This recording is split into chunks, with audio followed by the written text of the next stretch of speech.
Today we gonna be checking out the latest and the greatest Rotten Mango video. She just dropped a video 2 days ago, and it's called "I Received a Message from a Serial Killer's Wife Asking for Help." Bada bing, bada boo. 3 months ago, a very interesting question pops up on the subreddit, relationship advice. It's where people go to ask strangers on the internet for advice for their relationship. It's a 29-year-old man, and he writes, This already I don't started really bad. have anyone else to talk to about this. This was the final option. I made a Reddit account. I was browsing through Reddit to see if anybody else had any sort of relationship trouble that was similar to mine, but I can't find anything. So I've hit rock bottom, and I'm going to write this post. I have been in a very serious relationship with my 28-year-old girlfriend for a little over a year. I'm going to refer to her as Jay. We have a lot of mutual friends, so I can't even ask a friend about this. Not that I think that they can even help me regardless. I feel like they'll just see her differently and treat her differently. Yeah. Anyway, my girlfriend and I have been looking into moving in together. Okay. Things have been getting really serious, and we talked about how to even split the finances and all that good adult stuff. I've been really excited about this new chapter with my girlfriend. I even started casually looking at rings a couple of months ago because honestly, I feel like she's the one for me. She's smart, beautiful, funny, loved by nearly everyone that she meets. Chat, what type of like rings do y'all like? I know y'all, because if you're a woman, I feel like even if you're not married, or even if you don't even plan on getting married, I feel like all women like look into rings and see what type of rings they like. Do y'all know like the specific type of ring that you like? Meets, and just overall the best person that I've ever met. Now on to the issue. About 2 weeks ago, I started spending the weekend at her place. We usually alternate weekends at one another's apartment, and I ended up catching some stomach bug on Sunday. So I took a sick day off work on Monday, and Jay, my girlfriend, offered for me to stay at her apartment since I didn't feel good enough to drive home. And she was really sweet about it. She offered to make me soup when she got off work. I mean, she works 10 to 6. So I was mostly alone during the day, mostly sleeping and spending time in the bathroom throwing up. OP, the poster, ends up throwing up in her bathroom floor. He doesn't make it to the toilet. There's vomit everywhere, and he's looking for a way to clean this up, trying to find her linen closet. He finds some rags that look like you would use them to clean. Down the very top shelf, he's feeling weak, he's feeling frustrated, he doesn't have a ladder, he doesn't know where anything is. So he just kind of jumps and yanks them down, and a bunch of other stuff come falling down too, including this very small shoebox. He says, I mean, I really don't like going through her things when she's not around because we really value and respect each other's privacy. I completely trust her. Yeah. But as I was cleaning up everything that fell out of the shoebox, I happened to notice something really odd, and I just couldn't help but be a little nosy. Like what? It was an envelope addressed to her, and the return address was a prison in another state. Huh? As I looked at the other stuff in the shoebox, I found way more envelopes just like it, as well as some drawings. I mean, I will admit, in a moment of weakness, I could not help myself. I had to see what was going on. This is where I feel the need to explain that I found it so odd. She got a prison because my boyfriend? girlfriend has told me everything about her past, her family, her childhood. I can name every single pet that she's ever had. I've met her parents, both of her siblings. The thing is, though, you could never know everything about somebody. That's the thing. Like even if they tell you as much as they could possibly remember, everybody can't tell you everything. So it's like, obviously you would hope that she tell you like the important stuff, but sometimes if it's not a good look on somebody, let's just be completely honest in the chat. Sometimes if it's not a good look on yourself and you like somebody a lot, you don't tell them that, you know? And especially if you feel like it's not going to affect the relationship, like they just don't need to know about this, you know? Like some of that stuff you got to keep private. It's not for you to know. Like, but a prison boyfriend, you talking to somebody in prison, that's a whole different motherfucking story.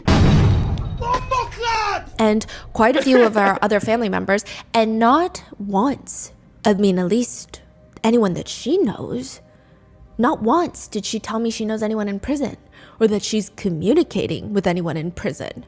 So as it turns out, these letters dated way back before we even started dating. Okay, and so the you most can't even recent be one mad. was from 3 months ago. Obviously, I didn't see the ones she sent because they're in the prison, but the ones she received are all very affectionate, for lack of a better term, like something long distance lovers would write to each other. Oh my god. I know Jay has an interest in true crime. She watches the documentaries, listens to the podcast, and nothing too unusual though, but I recognized the guy's name pretty quickly, and knowing what he did and finding out that my girlfriend, who I adore and love so deeply, actually talks to him in this way is really fucking with my head. I bet. I don't know if naming him violates some kind of rules, but let's just say his case was huge, fairly recent, like within the last 5 years. He very brutally killed his pregnant wife and 2 kids, and he even confessed, for fuck's sake. I ended up reading through about 3 or 4 of the letters until they literally made me sick. Then I put everything back just the way I found it, cleaned up the mess in the bathroom, and drove myself home. Chat, I don't know if y'all know, I told a little bit of this story over. This is getting crazy, bro. And it low-key got me wanting to know who the person is. I told this story kind of over on the Twitch one day, but I was messing with this girl, y'all, and she had this notebook, bro. And I don't remember how I stumbled upon it, bruh, but I ended up seeing in the notebook, I forget, I think she told me to pass it to her. Like, she told me to pass her the notebook, right? I passed her the notebook, and I kind of seen a name, and it was the name of an ex that I knew, right, in the notebook. And I was kind of confused. It piqued my interest. I end up looking in the notebook, and I kid y'all not, bruh, I look at the page. The entire page is his first, middle, and last name, and loves me. All the way down the page. Like, you know how whenever you get in trouble at school, they tell you to write on the page, I will not talk back to the teacher, all the way down the paper until you can't write no more. That's how it was on the paper. And then I turned the page. The next page was his entire full name, treats me like a princess, all the way down the page, front and back. Like, and it was just pages and pages and pages of just this dude's name, like his birthday. And like, I was like sick to my stomach, bro. I was like, oh my gosh, I knew I shouldn't have been going through this notebook. Like, and then whenever we addressed the problem, like, she made it seem like the problem was me going through the notebook. And I was like, I'm completely wrong for going through the notebook. But nigga, we not gonna act like you didn't just write all of this bullshit on the motherfucking page. Bro, after that, the relationship went downhill. It ended, you know. And then that's whenever I had like my biggest month on YouTube because I was just that depressed, bro. I got a lot of stories like from like relationships and stuff. I want to do more story times. I think I did one not too long ago, just to show y'all more of me. But this is hitting a little too close to home because I done low key kind of been through some shit like this. I texted her some made up excuse that I was feeling better and I just wanted to sleep in my own bed so that I could go to work the next day. I mean, I want to talk to her about it, but I just don't know. Facts, though, I still love her deeply. I miss her But I think she kind of low key got an issue, chat, because like after like she like don't know. You know how they have people who don't know how to be single? I feel like she one of them types of people because like even after me, like we was kind of going through like a little like middle phase where she wanted to take a break, but I was like, I don't do breaks because I kind of know what breaks are, bro. I'm not trying to do no break. Either we not together or we together. And then I found out she was talking to somebody and she was like, but we was just talking. And I'm like, that's kind of weird to me, you know, like you said we was just you taking your space, but we wasn't on a break. That's what you told me. I specified you not gonna talk to nobody, but you talking to somebody, you know. And then after she talked to somebody, we broke up, and then she messed with another dude who I kind of knew of, cause you know, like, so it's just like I feel like she one of the people who can't be by herself, you know, like, and I gotta admit, like when I think about parents, you know, like I done looked at, like I know about her parent life and stuff like that. It's a generational thing, I think. hour of every day, and Not I've to been slight her, sleeping like though. We I'm had some super good memories. distracted throughout the day. I'm trying to figure out how to handle this. I still love her deeply, but how do I move past this? Is there a part of this that I'm not considering? To which most netizens are responding, speculating that his girlfriend is writing to Chris Watts. Who is that? Who, side note, if you don't know Chris Watts, he murdered his pregnant wife and their 2 daughters, who were 3 and 4 years old. He smothered his daughters to death and then strangled his pregnant wife. His actions undeniably get worse. He dumps his daughters' bodies into oil tanks. The oil tank openings are only like 8 inches in diameter. He had to shove his children's bodies into the tanks to get them inside. They basically... Bro, that is sick as hell, bro. got scalped in the process of this. Then he goes on to do a whole media tour, if you will, pleading for his missing family's safe return until it's revealed Chris Watts was having an affair and he's the one that annihilated his whole family. Bro, this This is the weird. one that he was caught like outside of his house? Yes. The viral video, right? Yes. And like side note, he does I did not see this. Have this moment where he tries to argue that his wife killed the kids, and in return, he was so upset and distraught that he killed his wife. So if it's true that OP's girlfriend is exchanging affectionate letters with Chris Watts, I mean, most of the comments read along the lines of, it's one thing to watch true crime shows and be intrigued by aspects of how someone could possibly do something so extreme, but to write letters to someone like that? Nah, Others that's crazy. comment, I mean, it's... Bro, you know how many steps it take to write a letter to somebody in prison that you don't know? Well, to be fair, I don't know if she know this nigga or not, but I'm just assuming, like, you know the steps you got to take to write somebody in, like, bro. One thing to be intrigued by extreme human behavior, but school. craving a connection with such people is alarming. Maybe it's like a surge of adrenaline for her, but in all honesty, I would personally be very worried and think twice about moving in with her. Yeah. Another one just writes, no way your girlfriend is emotionally cheating on you with Chris Watts and you're thinking of staying with her, crying emoji. Any person who would ever associate with a man like that is very, very messed up. Not only is your girlfriend completely unempathetic to the pregnant wife and children that were murdered, but she's also mind-numbingly stupid to believe any sort of sob story that this murderer is spinning. But it's an interesting thought, is it not? Or more likely a fear that a lot of netizens have, because you never really know who you're dating. Why did they roast him, bro? He literally going through something traumatic. He don't know how to deal with it, and everybody roasting this man on Reddit. Come on, bro. Others say, yeah, this is bad, but at least OP caught it early. I mean, sometimes you marry the person and then you realize too late that they're a little bit bizarre and that something bizarre is happening. Some netizens argue, if life is a competition, which it's not, but if it is, at least his girlfriend that he adores did not kill anyone.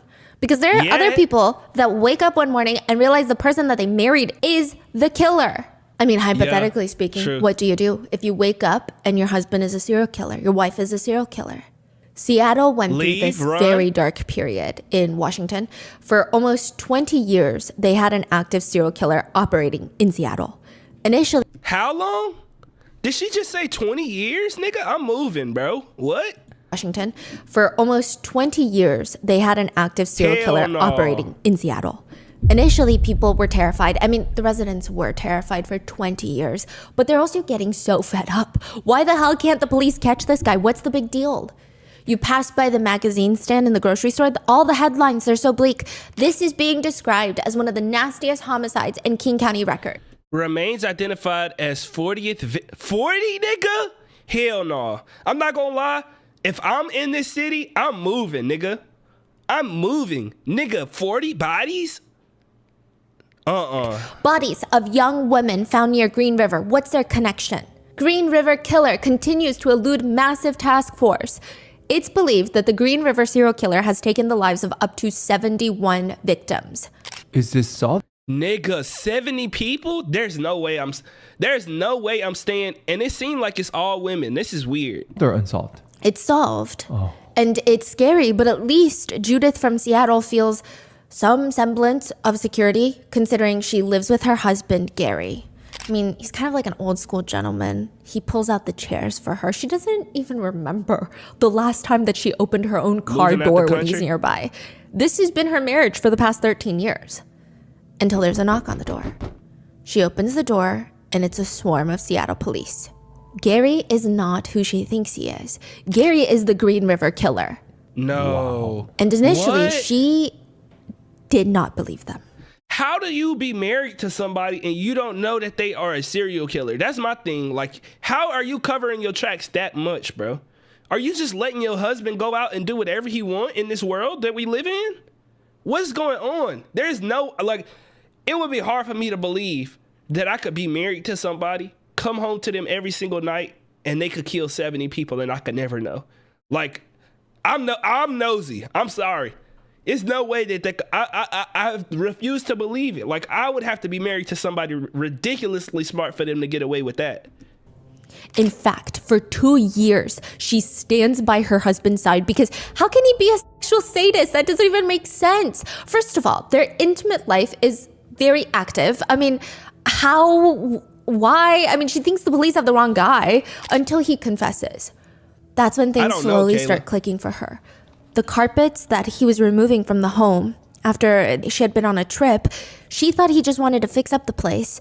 It lines up with the time that he had killed a woman on the carpet and there were blood stains. She remembered at one point he had gotten rid of the bed frame. This is when they were first dating. He had gotten rid of it because he had brought a victim there and killed them and didn't want the blood to be left behind. What the hell? She says all she could think was, was my life real with him or did he just use me? He made me smile Paris. every day.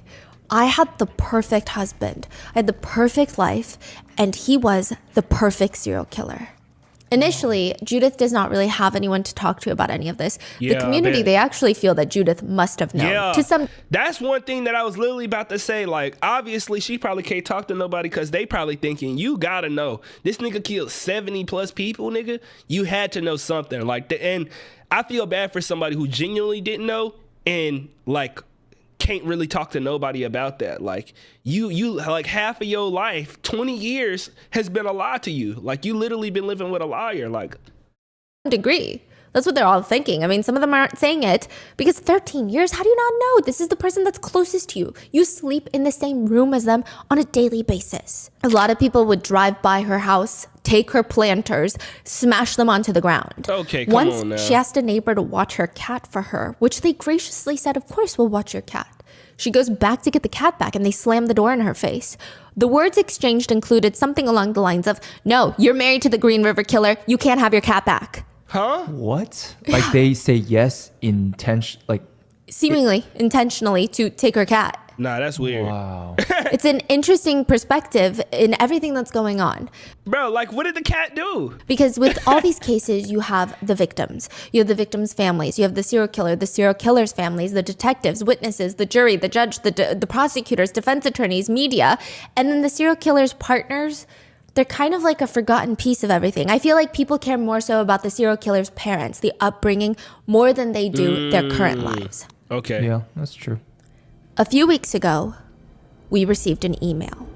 The title being, I was married to a serial killer for 7.5 years. I need help. Wait, they messaged Rotten Mango that? Bro, that was a crazy intro.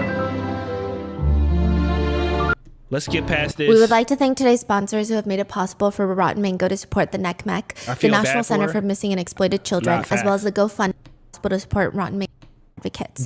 As always, I ain't gonna lie, Rotten Mango, I always say this in all of the videos, great sponsors for Rotten Mango. She one of the few YouTubers who I feel like have great sponsors. Full show notes are available by Rotten Mango Podcast, New Cairo serial killer.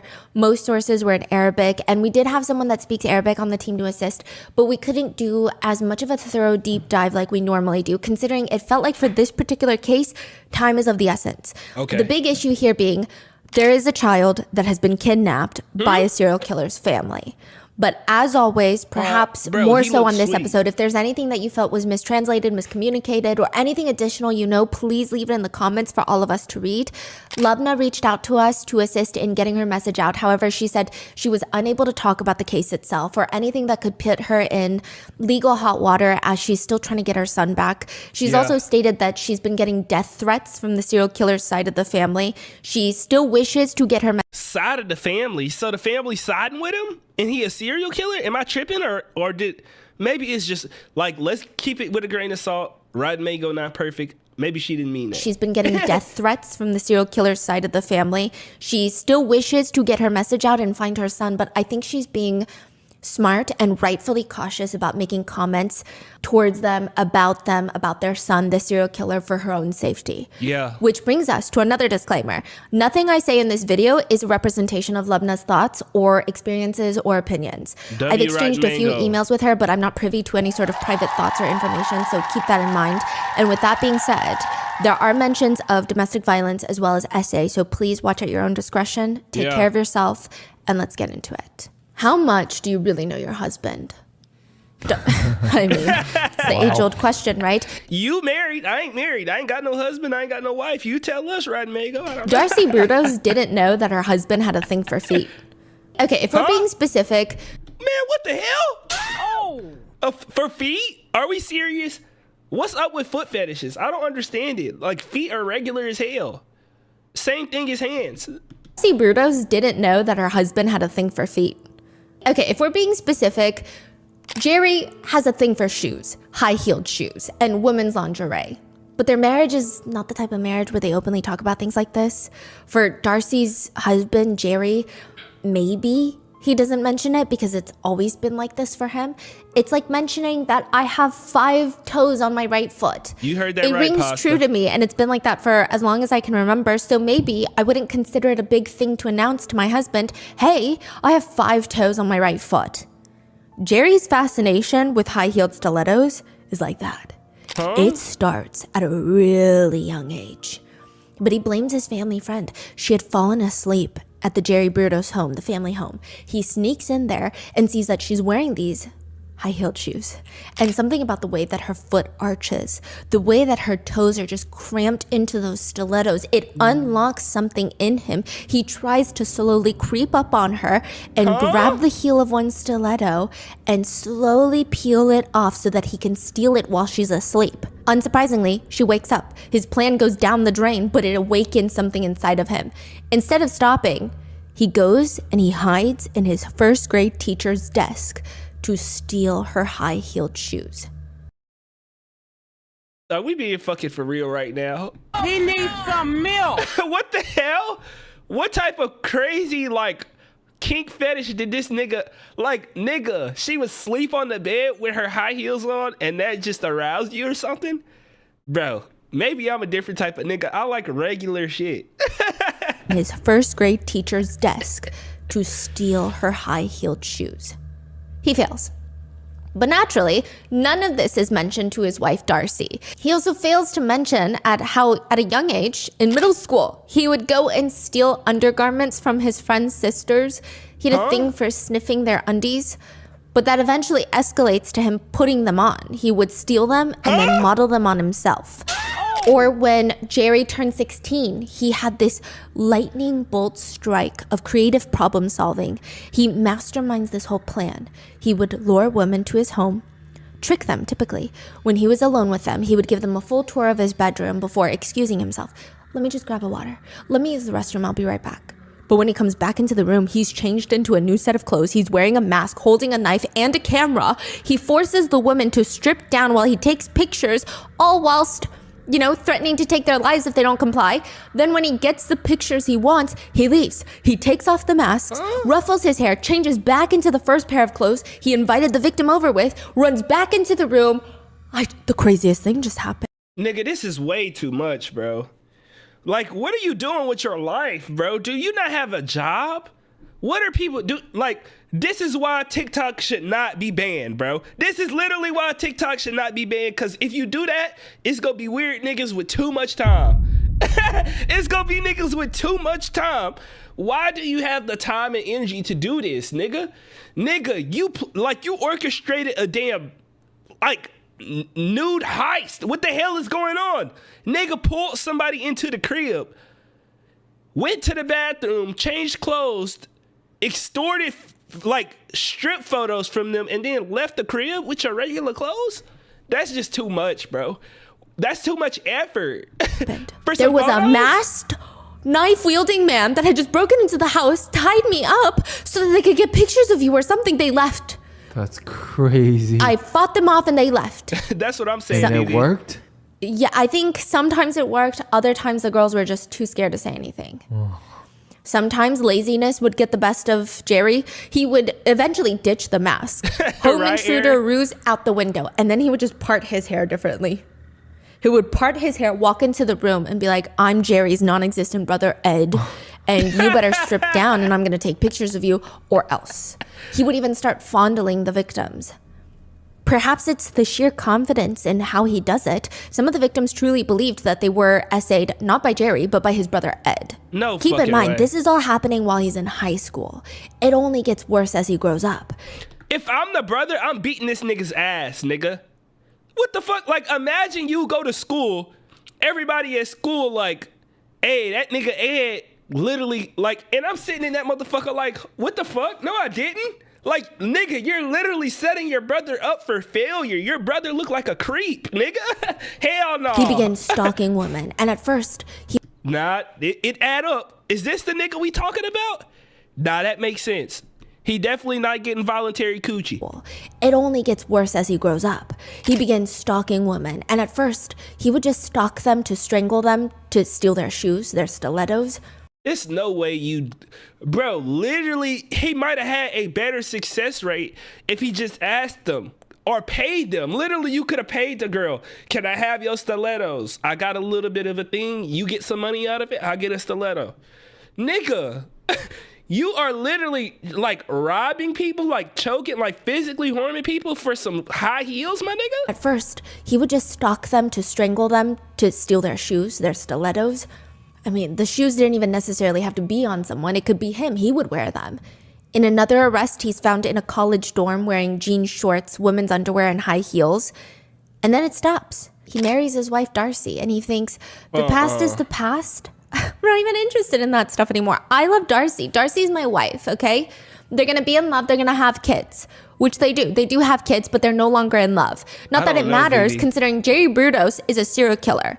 So with his wife in the same house as Jerry, he would go back to his teenage ways of inviting people into the house, luring them, but now he's killing them. He's strangling them until they're unconscious, essaying their bodies. He's spending sometimes multiple business days to perform acts of necrophilia on the corpses.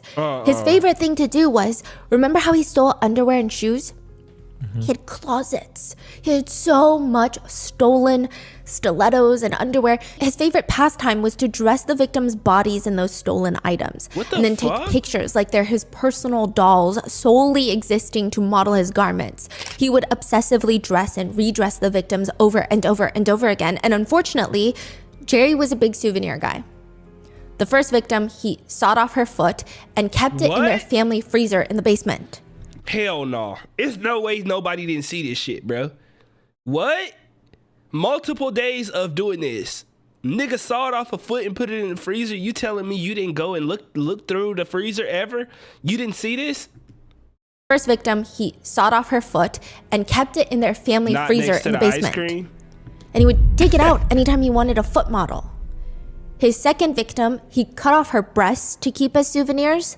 But even after he cut off their breasts, he still wanted to play dress up with the corpses. So he would stick paper towels where the breast used to be and put a bra on to take pictures for his collection. Bro, that nigga weird. Another victim, he kept her corpse in the garage after essaying and killing her. He had her hanging in the garage on a pulley system so that he could dress her in different outfits and shoes. He would even try to electrocute her to get her to, quote, dance and look alive. Sick, bro. Which brings many to the question of how much did Darcy, his wife, actually know about what Jerry was doing? Most of his murders were committed inside the house. Yeah, I'm not gonna lie. It's kind of hard to believe that she didn't know nothing, nigga.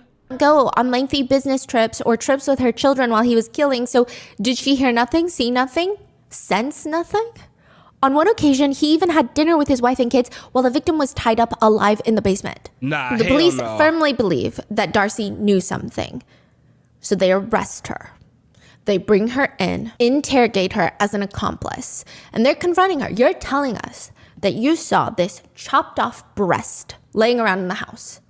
And you thought, I thought it was a paperweight.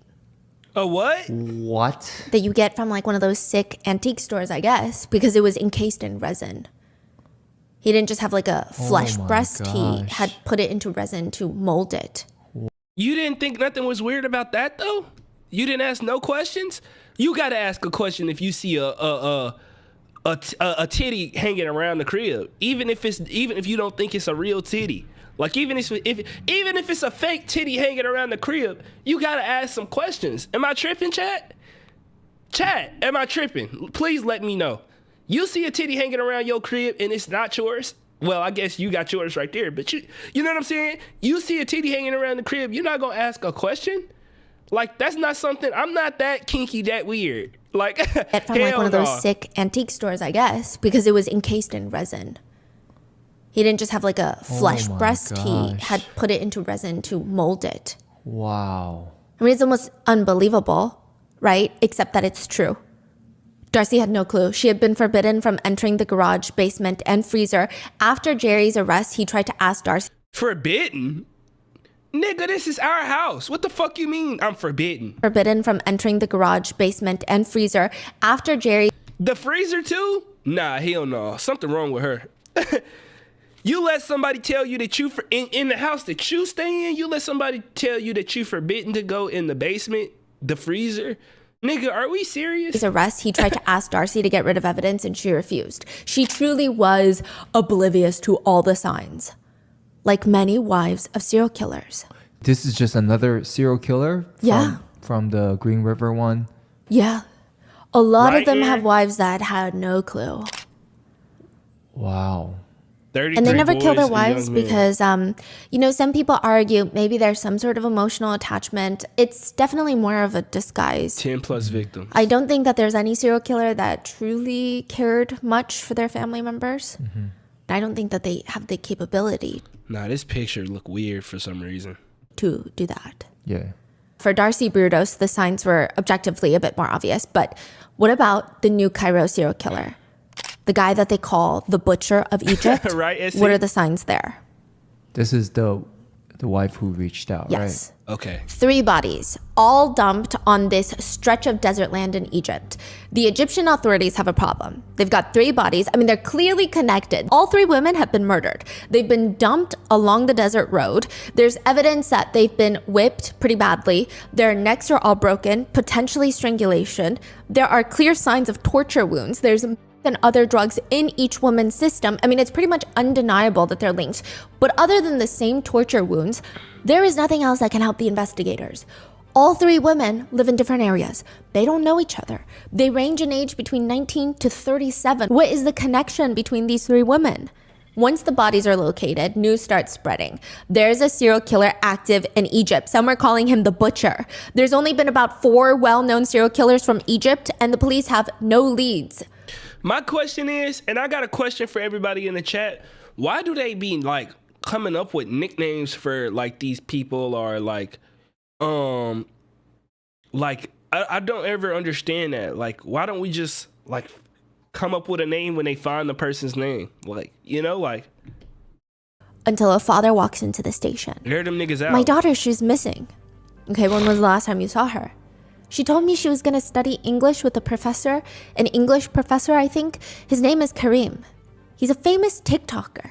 So this is all happening very recently? Yeah. 2024, early 2024. Dang. Oh. Yeah. Kareem's TikTok account was called Hooked on Phonics. Maybe It so, has since Aaron. been suspended. But Kareem, the police are now investigating, is an English teacher living in Egypt, and his whole TikTok account is to try and teach non-native English speakers English.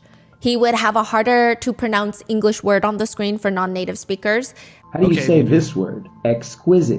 Exquisite. It means very pretty. And this one? Ecstatic. Ecstatic. Or you know how sometimes when you learn English in a non-English speaking country, you learn phrases that most native speakers won't use? Like when someone asks you, how are you? The response that a lot of non-native speakers learn is, I'm fine, thank you, and you? But that's rarely ever heard in Yeah. natural conversations. I'm So he straight. would make these little TikToks saying things like, don't say, I'm sorry. Say, I apologize. Huh? Which I'm not sure what the difference is. He would also Nigga, don't say that. Just say I'm sorry. Do not say, let me know in the chat. If somebody, he's giving these niggas the wrong sauce. do these TikToks with his cute son, who's about 9 years old, named Zane, where they would go over all the ways in which you can merge words in English. Instead of saying, give me, you say, and the little son would say, give me that. Okay, yeah. Instead give me of that. saying want to, you say, I wanna go home. Okay, Like the son valid, is valid, in valid. the video. You can see him. Yes. Okay. Got to. Gotta. I gotta Yeah. go. Facts, Out facts. of. Outa. Yeah, I'm out. out of time. In another TikTok, Kareem, the now suspect, does a little skit. How do I tell a woman you're so beautiful? Facts. He's like in a I see. nerdy outfit, and he's asking a cool guy, who is also him, cosplaying as the cool guy. How do I tell a woman you're so beautiful? You're like a dream come true. Huh? Your beauty is like a priceless masterpiece. Nah, don't go up to nobody and say this. They might think you creepy off the jump over here in the States. I ain't gonna lie. Maybe it's cause I'm black. Do y'all feel like these lines would work? Your beauty is like a priceless masterpiece. Are you a salesman? Are you a con man? Huh? I feel like this will scare the huzz away. You better off saying, dang, fine shit, what's up? You looking good today. I could get your number? How I'm gonna keep in contact? Something. I'm walking away. You're like a dream come true. Get your corny ass. Dream come true. Your beauty is like a priceless masterpiece. I'm sorry, you're breathtakingly gorgeous. I'm out of breath. Hell no. You're beautiful, gorgelicious. Hell, nigga, don't say that one. The other ones was already cringy, but if you say this, nigga, she might punch your ass, nigga. Oh! Nigga, what? You're breathtakingly gorgeous? You look absolutely fantastic. You are beautiful, gorgelicious? That is crazy work. In another one, he says, don't say I'm tired. It's boring. Instead, use these slang terms instead. Exhaustipated. I've never heard nobody ever use this word in my entire life. Never heard that. Fatigue. Pooped. Tie-tie. Bed Tie-tie. deprived. ZZZ-ish. Naptastic. Zonked. Chica-boom bed. Zonked? Again, I don't know where he's getting any of these. Then he has this moment where his inflection goes down and he says, Dead. Beat. Wrecked. How many followers does he have? 660,000. This nigga doing better than me on TikTok. His account has some odd moments like that one, but I would hardly call it odd. I mean, there's nothing alarming or damning on his social media accounts. Hey, Shania. A lot of people are reposting some old videos with some creepy music, but it's more so hindsight. There's nothing in his videos inherently that's alarming. It's Okay. just him teaching questionable slang that I've never heard most English speakers use. Is he here in the US or he's in Egypt? He's in Egypt, but he was briefly in the US. He grew up in the US. I believe he might hold US citizenship. I see. Okay. Yes. Okay. The police need to find out more about this guy, Kareem, to see if he really is the butcher. Because again, his TikTok presence doesn't really tell them anything. Kareem taught English at a local school, to Okay. which some sources say that the coworkers who knew him as the rose guy. The flower, rose which guy? sounds like a good thing. He would randomly show up to work with a singular rose, hand it to a coworker, his male or female colleagues, it didn't matter, which again kind of sounds inherently sweet if it's not creepy and not HR worthy. Like, Nah, it don't sound sweet. It don't sound sweet. Usually whenever you give somebody roses or flowers, it's for a reason, even if the reason is just cuz. But if they know you as the dude who give roses, that means you doing it often. And it's like, why are you doing that? Like, are you overcompensating? Like, I feel like that's one of those things that maybe here and there might be cool. But if that's your identity in the office, in a school, it's kind of like odd. Like, imagine you in the classroom and everybody know you as the apple giver. Like, that's just a little odd. Like, why you keep giving the teacher apples for no reason? reporting worthy, but the rose usually comes as It's a form kinda sweet, though, of an I guess. apology. If these incidents are true, I think his it's odd. coworkers likely hated seeing the damn roses. It's alleged that he would blow up on coworkers over nothing. Truly, it felt like if you looked at the guy strange or you said something that irked him for reasons unknown to you, he would just blow up. And the very And this the dude who giving roses for no reason? Nah. something that irked him for reasons unknown to you, he would just blow up. And the very next day, he would bring you a singular rose presented to he verbally assaulted the day before, and they would be forced to forgive him, or they would be seen as the difficult one at work. If these personal accounts are true, it appears Kareem has a whiplash-inducing personality. They would have been mad at me. A nigga get mad at me over some BS and he bring a rose to me the next day. I'm gonna be like, nah, you could keep the rose. You acting weird as hell. Like, I would have took a regular apology and not I apologize. You could have just said, I'm sorry, I was out of line, and gave me a sincere apology. I don't need no rose, nigga. Some that knew Kareem personally said he's incredibly helpful, to the point that one could call him a generous, elegant man. But you know when someone is too nice to you? But it doesn't feel like genuine. Yeah. There's this second layer of ick that hits you, but you can't explain it in correct words. I don't know why, because you just sound like an ungrateful person. No, yeah, they were so nice to me. Of course, they helped me move, but it just feels like they're not doing it with good intentions. But then who are you to complain, because they've helped you? A lot of people said that Kareem appeared to like helping people because that automatically puts him at the top position, the one that is helping and not the one being helped. They say he was born to this financially secure family with a seemingly unsufferable air of superiority to them. It seems like he has this complicated chip on his shoulder, considering he wants to be known as successful, but he wants to be successful on his own. But the reality is, the only thing that makes him successful and special is the fact that his parents are financially okay. Everyone knows that his success depends on his dad, and he knew that everybody knows that. Side note, it's been said by people close to him that he genuinely does not care about his dad, not even in the slightest. Damn. He uses his dad like a bank. He calls his dad, "Dad, I need a new iPhone." Magically, a new iPhone would appear. And by this point, this man is 37 years old. Yeah, this is why he ain't never gonna be able to get shit on his own. Because in order to get shit on your own, you have to go through the struggle. You have to really, you have to do it yourself. And if you're trying to, be this person who is perceived as somebody who do it on their own, you can't take handouts and shortcuts. You know what I'm saying? That's just, they contradict each other. I hate people like that. Could he really be a serial killer? This little daddy's boy, the butcher of Egypt? It doesn't even sound similar. The authorities track his car, his whereabouts, and interestingly enough, his car shows up at the spots where the bodies are dumped. Thank you for coming back. So it's time to give this guy a visit. The Fifth Settlement is one of the most well-known wealthy areas in Cairo. Kayla. The detectives are staring at each other. Are you sure this is the right place? This is where Karim lives? They speak with the landlord, and there are signs. Huh? Like what? Okay, for one, he was adamant that he needed a fully soundproofed, encased room. He said that he was always creating music, recording social media videos, that out of respect for his neighbors and for his son that lives with him, he needs a room that you can't hear out of once you go inside. Huh? He would like crisp, pure audio for his videos. That's what he said.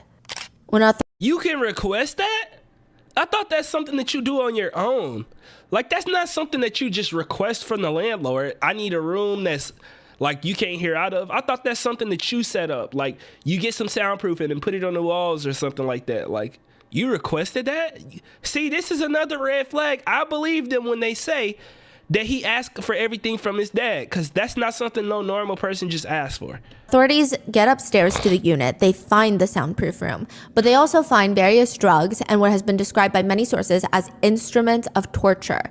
They try to arrest Karim, who tries to miserably fail at making a run for it. They chase him down, they arrest him, and immediately states he has no idea what the police are talking about because he's insane. He's mentally unwell. He cannot be held liable for his actions. He doesn't even know what they're referring to.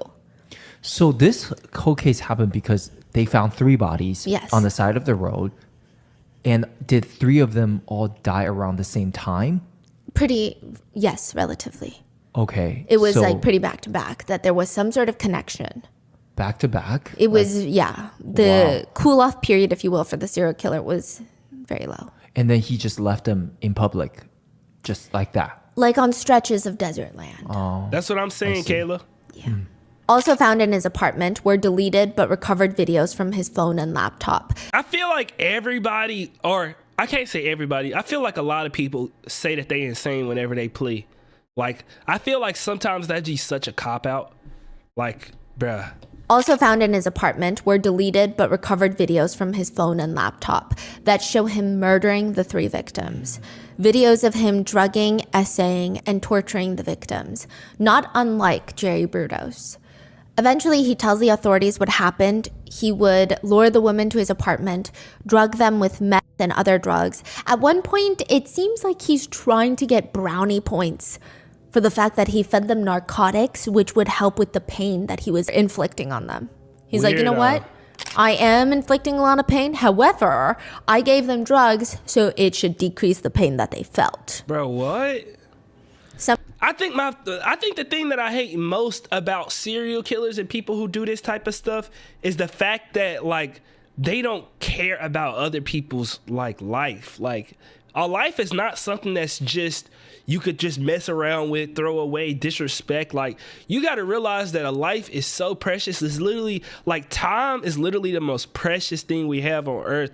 Bro, you can't get 1 second back in this life, bro. I hate people who disrespect people's time and their life, bro. That's aggravating to me. Cause them girls, they can't get that. They can't get rid of that experience. They can't take that Sometimes he would even engage in watching sexually sadistic videos while his victims were in his home, incapacitated. Then he would begin his torture. He would start out first by assaulting them, whipping them, pulling their hair, then slowly transitioning into ripping out their nails. He keeps the process slow, painful. Sometimes the victims would be at his apartment for 18 days at a time. It's unclear how many of those days were them consensually believing that they're spending time with a friend versus how many of those days are them actively being tortured and killed. It appears that he likes to relish in the pain that women feel. When he thinks he's done, he slowly strangles them to death, usually with a rope or an iron chain. But even then, he will continue engaging in sexual acts with their corpses. Bro, that's so That weird. is crazy. How do you just coming out like this? Yeah. Must be a lot of red flags before this. A lot. By this point, the body is completely disfigured. He takes the body to the desert and disposes of them. And a total of 3 bodies were found in the desert, but Karim admits there could be at least 6 or more victims. Like at least 6 total victims or more. Unfortunately, most people believe it's a lot more than that. Neighbors said that there were lots of girls going in and out of the house. Alarmingly, sometimes they would even hear screams, but they would stop mid-scream. So it sounded like a scream, but maybe you're goofing around. Maybe you see a bug, you scream, but you don't keep screaming. You don't scream, help me. You just scream once in shock. When Karim is arrested, the police take into custody his 9-year-old son, Zayn, who was living with him. They need to find the...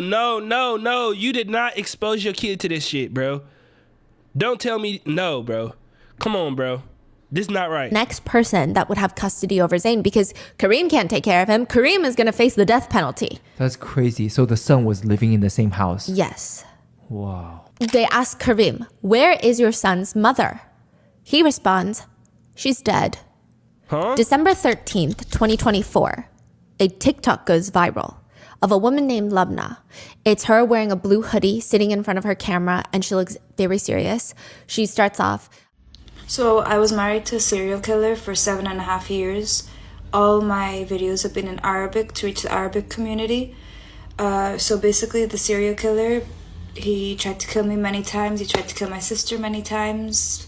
And then he got caught with 3 bodies in his apartment in a torture chamber. And he's very known in Egypt and the Arab world. And this was recent. This was like 7 months ago. Oh my So he God. had kidnapped my son from me 3 years ago. And anytime I tried to get him, he would basically try to kill me. Yeah. And try to ruin my life and try to find me. Like, I'd be at places and he'd just show up and I'd have to run. And it was just... Bro, it was that's just a scary. flipping nightmare.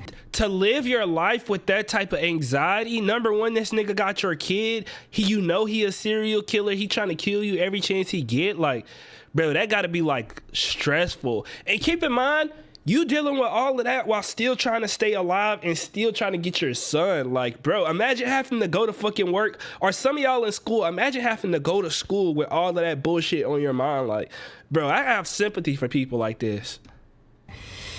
So finally, when he got caught this May, end of May, they locked him up. He's gonna get hung very soon, hopefully. But the problem is, whenever he got locked up, he told the police that I was dead. So his mom took my son, and till now it's been 7 months. I haven't seen my son, haven't heard from my son. She's kidnapped him. I filed all police papers, all court papers. I have full custody. I have educational custody. I have every single right. I just could not find this woman. The serial killer's mom. Yeah. Zayn's grandma. So I just need the English world to hear my story, because very soon I'm going to be on. My thing is, y'all, I know TikTok will probably go get banned and stuff. Like, I feel like without TikTok, stuff like this is not as easy to blow up. Like on TikTok, this type of stuff will blow up and like everybody will hear about it, know about it. Even if it's not the entire world, so many people will hear and see about this to the point to where somebody might gotta do something about it.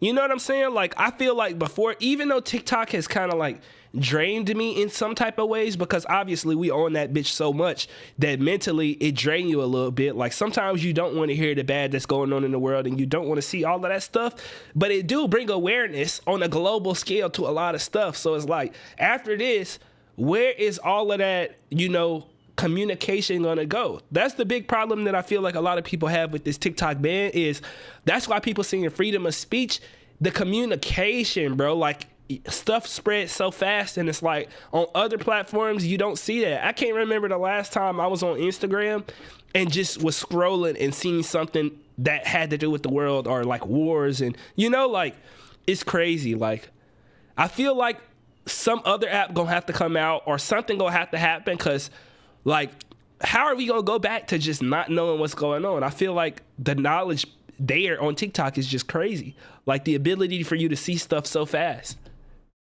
I feel bad for this lady. Like something very big that we all have in our house, and you're gonna hear my story, but I really hope before that happens I get my son back, which I'm dying, honestly. I'm like dying to see him. I'm dying to talk to him again. Yeah, it's almost been a year. I just year. need as much exposure as possible. And this lady might be in America. She might be still in Egypt. Yeah. But and the fire thing about TikTok too is literally you could do all of this from the motherfucking phone, nigga. People making hella money on that bitch. Like, I really think it's I don't really know what's going on with the whole TikTok thing, but we got to find a way to we got to find some type of compromise, because the ability to just easily on your phone, like get information out, gain a following, get money, like it's too pivotal. It's too big, bro. Like we can't lose all of that. Who knows? I need to find her, and I need everyone's help as much as possible. If you go to my older videos, you'll find pictures of my son. I have put pictures of her there. So if you want to take a look, and if anyone can help me, if any media sources can help me to get my story out there, to help me find my son that I have full rights to, please help me. This is Kareem Salim's wife, and she is not dead. She had to flee Egypt for her own safety, and now she can't get her son back. Lubna says that she found out through the internet that her ex-husband, the father of her child, that had her child, had been arrested in Egypt for being a serial killer. She says in an interview in Egypt, she says, "I couldn't believe it. The first thing she did was call her attorney and just kept asking, is it true? Is it true?" I mean, for a second, she thought it was fake so that she would have to fly to Egypt. It wouldn't be the first time. After she fled Egypt, fearing for her own safety, he would try to lure her back into the country. Hell no. All these like fake methods. So her sisters live in Egypt. He would call them and say, "Your sister Lubna is dead. You need to come to the morgue to ID her body." And when they came, it's likely that he was, I don't know, these are just allegations and speculations that I personally and a lot of netizens have. He would likely hold the sisters captive to make Lubna come to Egypt. Did she go? No. She hasn't been back in Egypt, I don't think, for a while. I mean, she is now, but... Oh, she is in Egypt right now. She's searching for her son. Okay. But if this is true, that he's a serial killer, Lubna says it was jarring. And again, this is speculation. I'm sure a part of her felt guilty because perhaps she could have done something to prevent it. But she always felt like she was under the assumption that he just wanted to kill her, which makes sense when you're in a very abusive relationship with someone who's violent. You don't necessarily think that they're a serial killer. You think that they want to kill you because you're in this relationship with them, right? She did not know that he was out to kill people. Otherwise, she probably would have done something. She said, but you can't blame yourself for that. He's a sick weirdo, and that ain't got nothing to do with you. I thought I was the only one he tried to kill. At this point, Lubna just knows that she doesn't have her son. I'm glad Zayn. he didn't do nothing to the Kareem's kid. mother, Zayn's grandmother, has him, and she wants him back. She packs all of her clothes. She had fled to the UK at this point because she's a UK citizen. She's a UK national. She grabs all her clothes, leaves everything else, gets on the first flight to Egypt. But the minute she gets there, she reaches out to Kareem's mom, who has her son, and she blocks Lubna. Does not accept her calls, nothing. The message is clear. You're not getting your son back. Wow. To Lubna, Kareem was a very normal person when they first started dating. Like the first few years of marriage, he's very normal, very polite, well-mannered, if not even a charismatic guy. It's not until they have their son, Zayn, things implode. Zayn is Lubna's whole world because, you know, when you become a mom, you care about your kids a lot and maybe more than anything else in the world. But Kareem does not like that. He starts getting jealous that Lubna is putting Zayn first. Anytime he felt Zayn's their literal baby's needs were put before his own, which would be all the time and should be all the time, he would blow up on Lavna, getting incredibly aggressive and upset. He became this controlling menace. Bro, that's your kid. Bro, he's literally supposed to take priority from both parents. Like, you as a father supposed to prioritize him, and like as a wife you're supposed to prioritize the kid. Matter of fact, I feel like as the husband, you know that the kid is better off with the mom. You know what I'm saying? I just feel like moms are closer to the kid. You know, obviously as a father, I feel like my role is to make sure things get done. You know what I'm saying? Make sure that the bill's paid. Make sure that we got a house to live in. Make sure that we got food to eat, stuff like that. Make sure that the mama is good and taken care of, healthy, so that the kid got a, you know what I'm saying? It's crazy that this nigga got jealous because the mama was taking care of her motherfucking kid, to the point to where this nigga literally used that information that he know that this kid is her world and tried to strip that away from her and ruin her mentally. Like, that's messed up. This nigga's just weird, bro. And the mama weird too. We not gonna forget about your stanky booty ass. Oh! Bro, the mama she literally reached out to the mama to get her kid, and the mama blocked her on social media. Are you okay? Your son is a serial killer. You should be the last motherfucker to be raising another kid. Am I tripping, chat? You already raised a menace to society, nigga. Why are you trying to gatekeep the kid like you are a good mother? Oh my gosh, this pissing me off now that I'm thinking about it more. According to one source that we had translated, he apparently was even in a TikTok where he was promoting an app that helps track your family's location. But the messaging is more so, keep your wife and children safe, which in hindsight is very alarming. Regardless, the relationship just deteriorates from there. He accuses Lavna of cheating on him nonstop. Meanwhile, Lavna literally finds videos of him cheating on her. He would record videos of himself having intimate relations with other women while married with a child. But anytime she would confront him about it, he would beat her, strangle her until she's passed out on the floor, and then he would sob and weep that he was sorry. Nigga, what? Bro, this nigga's crazy as fuck. As soon as that happened the first time, I'm taking my kid and we going out the country, nigga. We take him, I'm like, literally, she should have took that kid and got out the country. This nigga cheated, recorded the video, showed you the video, then you got mad about him showing you some bullshit that he shouldn't even fucking showed you, and then beat you for showing you the video? Like, how you gonna beat somebody for you showing them some bullshit, nigga? You literally the reason that I'm mad. Bro, and then you go get up there and cry like a little bitch, like you didn't just cause all of the carnage that just happened. And I'm hoping the kid ain't seeing all of this shit. He already going through a lot. Kid already going through bullshit. Nigga ain't seen his mama in 7 months. Dad a serial killer. Grandma gatekeeping. This nigga is going through it, bro. Nobody give a fuck about the child but the mama. I think it probably doesn't help that Lavna and Kareem. I know it's not that easy. She dealing with a serial killer, but I would have tried to find a way. Bump all that. Would move around a lot. At some points they were in Egypt. At some points they were in Michigan in the United States. Then back to Egypt. Right, Pasta? It's harder to leave an abusive relationship when talking out of anger, you're not y'all. in the most familiar territory with a strong support system. One might assume that Lavna also stayed because Kareem's family was financially secure. You know, perhaps it's hard for her to find that stability anywhere else. But that's not true either. Kareem was astonishingly lazy. He refused to work. Lavna was the one making most of the money, paying for their things and taking care of their kids. She says, he tried to kill me several times. He tried to kill my siblings too. All of them are younger than me. This proceeds for about 6 years. Lavna keeps trying to leave Kareem, and he keeps coming back and beating her. And I'm sure it's made much more complicated by the fact that they share a child. Eventually, she decides she's going to leave him. She's going to take Zayn with her, put her foot down, and conveniently, Kareem is like, can I just have a play date with my son? I miss him so much. Just for a few hours, take him out to dinner. Lavna agrees, but that would be the last time she sees her son, Zayn. That was 3 years ago. Up.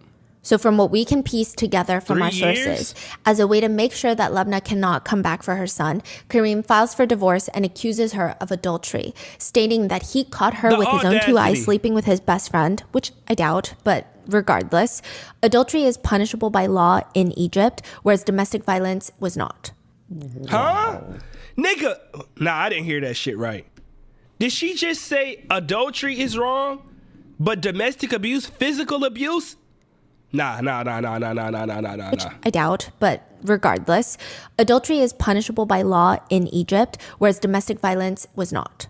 That's crazy as hell. So she's facing that, in addition to Kareem waiting outside her place of residence for 4 days straight, threatening to kill her. She had to put on a disguise to leave everything and flee Egypt 3 years ago. And that's why she has attorneys, because for the past 3 years, she's trying to get her son back. Mm-hmm.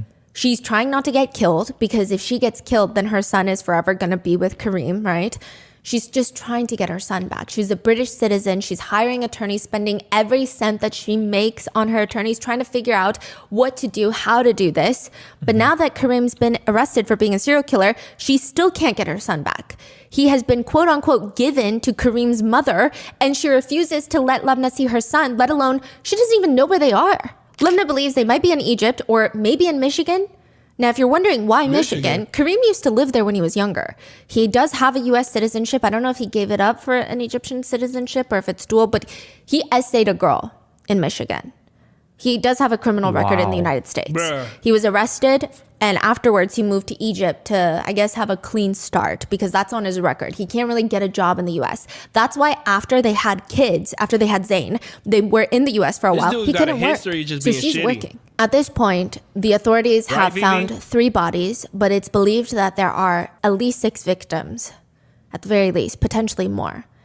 The defense argument lied on Kareem being out of his mind. His lawyer argued that Kareem did not intend... Oh, no, that nigga out of his motherfucking mind, but he been out of his mind for a long time. Something wrong with that nigga. ...to commit premeditated murder. The victims went to him on their own free will. And in fact, if anything, they were benefiting from him. You know, Kareem was spending lavishly on them. That's what the attorney is alleging, which... How is that related to a murder? Yeah, if someone buys you a Gucci belt, can you just kill them? I don't understand this defense. It's mind-boggling. But he continues. We are facing a strange case that we need to study. My client is a mentally ill person that feels remorse after committing those crimes and should be referred to a medical hospital with a committee of psychiatrists rather than being executed, which the judge clearly did not entertain. Kareem Salim was sentenced to death, to be hanged. And now Lubna is desperately looking for her son. She reaches out every single day to her son and grandmother. Someone is reading the messages because it says read, but she doesn't know who. She messages her son before she goes to sleep. She doesn't go to sleep much or wake up without thinking about how to get her son back. Her message for her son is, Zayn, I'm never going to stop looking for you until the day that I die, until my very last breath.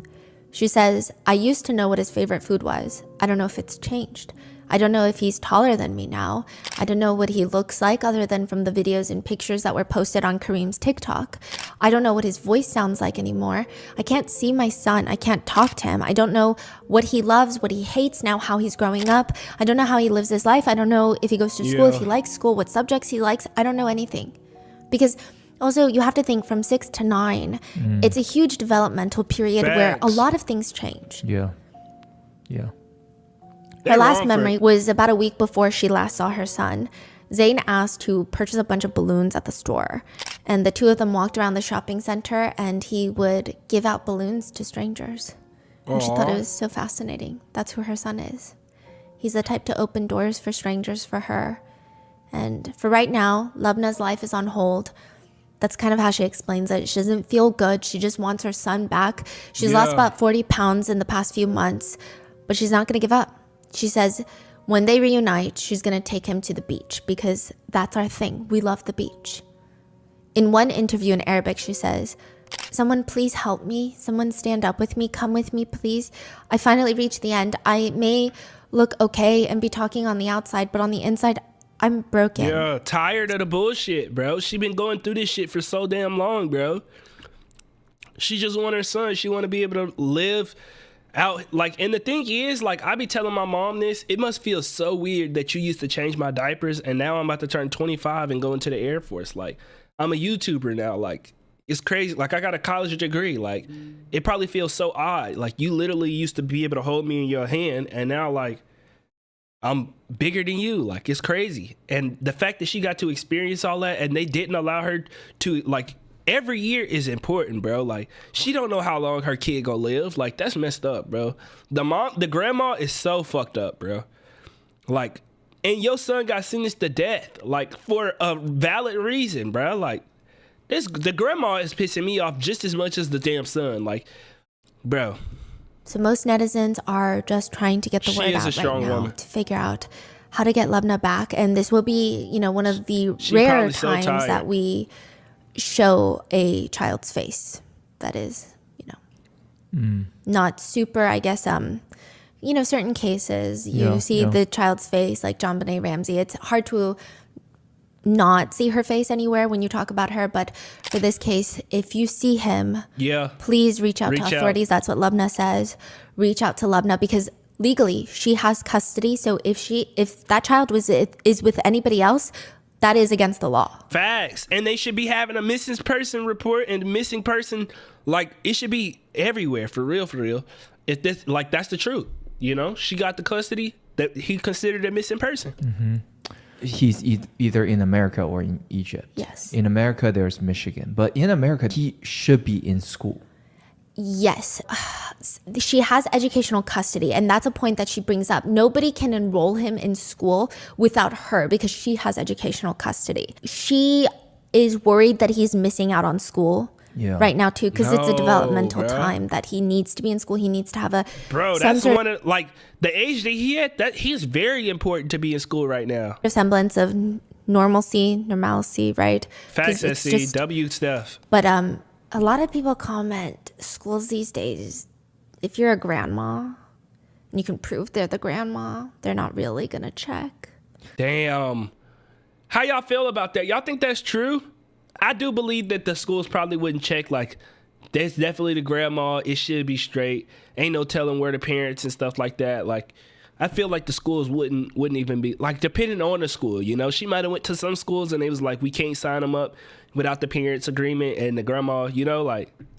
Some schools, Yeah. I don't know if every school will check, but if he is in school, then I feel like he will be, be found pretty quickly. So if I feel like it's more likely that he's being hidden away, not in because school. of it's already getting so grandparents' rights or something. Yeah. Like if he was in school, he'd probably be pulled out of school by now. Or like people would have at least said, "Oh, that's my friend or my classmate." Oh yes, yeah, that's true. I haven't seen any of that. Yeah.